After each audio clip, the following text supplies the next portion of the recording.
Bienvenue sur la chaîne Histoire qui rapproche.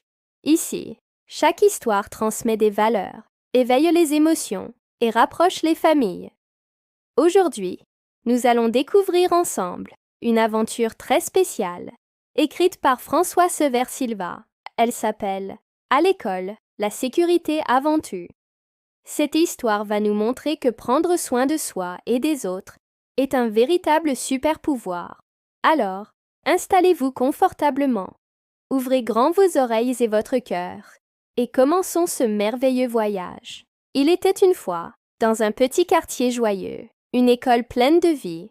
Imaginez un endroit rempli des rires cristallins des enfants, des murs décorés de dessins aux 1000 couleurs vives, et une cour de récréation où l'énergie ne s'arrêtait jamais. C'était l'école des petits explorateurs, un lieu où chaque journée promettait de nouvelles découvertes et de grandes amitiés. Les enfants y apprenaient à lire, à compter, mais aussi à partager, à rêver et à grandir ensemble. L'air y était doux, chargé d'enthousiasme et de la promesse d'un avenir radieux pour chaque élève qui franchissait ses portes. Parmi tous ces enfants heureux, il y avait un petit garçon nommé Martin. Martin était connu de tous pour son énergie débordante et son amour pour la vitesse. Dès que la cloche sonnait, annonçant la fin des cours ou le début de la récréation, Martin se transformait en une petite fusée. Il adorait sentir le vent siffler à ses oreilles, tandis qu'il dévalait les longs couloirs de l'école. Pour lui, chaque couloir était une piste de course, chaque virage, un défi à relever. Il courait sans jamais vraiment regarder où il allait, trop absorbé par le plaisir de la vitesse. Persuadé que rien ne pouvait l'arrêter, il ne pensait pas aux autres élèves, ni aux dangers potentiels. Il courait, tout simplement. Un matin de printemps, alors que le soleil filtrait à travers les grandes fenêtres de l'école, un visiteur inattendu fit son apparition.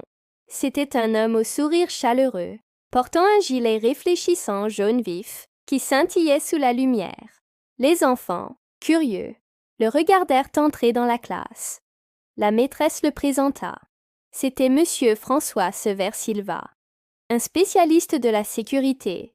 Il n'avait pas l'air sévère, comme son titre pouvait le laisser penser. Au contraire, ses yeux pétillaient de bienveillance, et il semblait avoir une histoire passionnante à raconter. Avec une voix douce et captivante, Monsieur François posa une question qui surprit toute la classe. Il regarda les enfants un par un et demanda « Saviez-vous que la sécurité est aussi un super pouvoir? Un pouvoir que chacun de vous peut posséder. » Un murmure parcourut la salle. Un super pouvoir. Comme voler ou être invisible? Martin, assis au premier rang, était particulièrement intrigué. Lui qui rêvait d'être un super-héros, n'avait jamais imaginé que la sécurité pouvait en être la clé. Monsieur François sourit, voyant qu'il avait capté leur attention.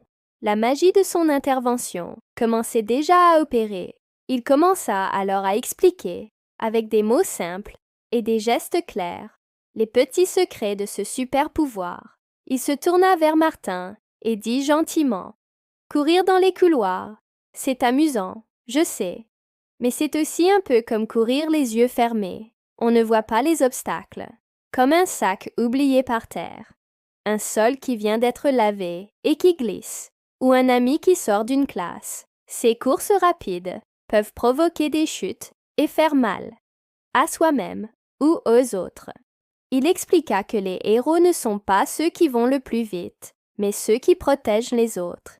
Puis, il ajouta, avec un clin d'œil complice, « Marcher calmement dans les couloirs, ce n'est pas être lent, c'est un geste de héros. » Il mima une démarche lente et assurée, comme un agent secret en mission. Quand vous marchez, vous avez le temps de voir ce qui se passe autour de vous. Vous pouvez saluer vos amis, admirer les dessins sur les murs, et surtout, vous assurer que le chemin est libre, pour vous et pour tout le monde. C'est ça, être un super-héros du quotidien. Veiller à la sécurité de toute l'équipe. Les enfants se mirent à imaginer qu'ils étaient des gardiens de la paix, protégeant l'école. Ensuite, Monsieur François pointa du doigt une prise électrique murale. Regardez ceci, dit-il. Les prises électriques sont comme des portails magiques qui donnent de l'énergie à nos lampes et à nos tablettes. Elles sont très utiles, mais leur magie est très puissante.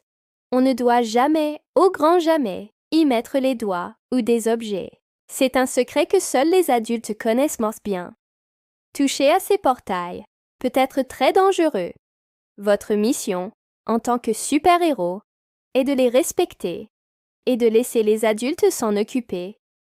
Son ton était sérieux, mais toujours bienveillant. Et les enfants comprirent l'importance de ce message. Pendant sa visite en classe, il ne se contenta pas de parler. Il montra des exemples concrets. Il remarqua des sacs à dos qui traînaient dans l'allée entre les tables. Un super-héros est toujours organisé, expliqua-t-il. Il montra comment ranger les sacs sous les tables ou les accrocher au porte-manteau pour que personne ne trébuche. Il montra aussi comment empiler les livres et ranger les crayons pour que l'espace de travail soit clair et sûr. Chaque petit geste devenait une mission pour rendre la classe plus agréable et plus sécuritaire pour tous. Les enfants participèrent avec enthousiasme, transformant leur classe en un véritable quartier général de super-héros. Quand la cloche de la récréation sonna, M. François accompagna la classe dans la cour. Là, il observa les enfants jouer. Il leur rappela gentiment une règle d'or. Sur le toboggan, sur la balançoire, ou en faisant la queue pour le ballon, on attend son tour. Se pousser, même pour jouer, peut gâcher le plaisir et blesser quelqu'un. Il leur montra comment faire une file indienne, en chantant une petite chanson, transformant l'attente en un moment amusant. La cour de récréation devint un terrain de jeu où le respect et la patience permettaient à tout le monde de s'amuser en toute sécurité, sans cris ni bousculade. En écoutant M. François, Martin se sentit un peu gêné. Il se souvint d'une fois où, trop impatient de monter sur le toboggan, il avait bousculé sa copine Léa sans le faire exprès. Elle était tombée et s'était égratigné le genou. Il avait été triste de la voir pleurer, mais sur le moment, il n'avait pensé qu'à son envie de glisser. Maintenant, il comprenait que son impatience avait causé de la peine. Les mots de M. François résonnaient en lui et lui faisaient voir son comportement sous un nouveau jour. Il réalisa que être rapide n'était pas la chose la plus importante. Avec une grande douceur, M. François rassembla les enfants une dernière fois avant de partir. Il s'accroupit pour être à leur hauteur et leur dit « Vous voyez, la sécurité, ce n'est pas une liste de règles ennuyeuses. C'est bien plus que ça. La sécurité, c'est prendre soin de soi pour ne pas se blesser et pouvoir continuer à jouer et à apprendre. Et c'est aussi prendre soin des autres, de ses amis, de ses camarades, pour que tout le monde se sente bien et en sécurité à l'école. C'est un acte d'amour et d'amitié. » Son message était clair et touchant. Chaque enfant se sentit responsable et important. Martin leva la main, non plus pour poser une question, mais pour partager sa nouvelle découverte.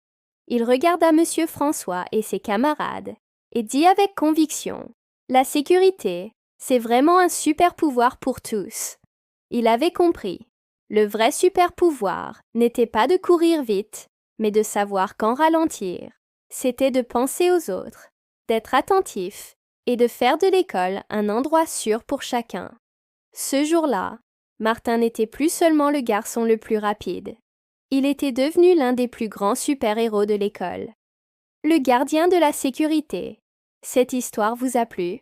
Si c'est le cas, n'hésitez pas à la partager avec vos amis et votre famille pour que le super pouvoir de la sécurité se propage partout. Les livres de la collection Histoire qui rapproche, y compris celui-ci, sont disponibles en suivant le lien que vous trouverez dans la description de la vidéo. Ils sont parfaits pour des moments de lecture en famille. Merci beaucoup de nous avoir écoutés. Abonnez-vous à la chaîne pour ne manquer aucune de nos prochaines aventures. Et nous vous disons à très bientôt pour une nouvelle histoire.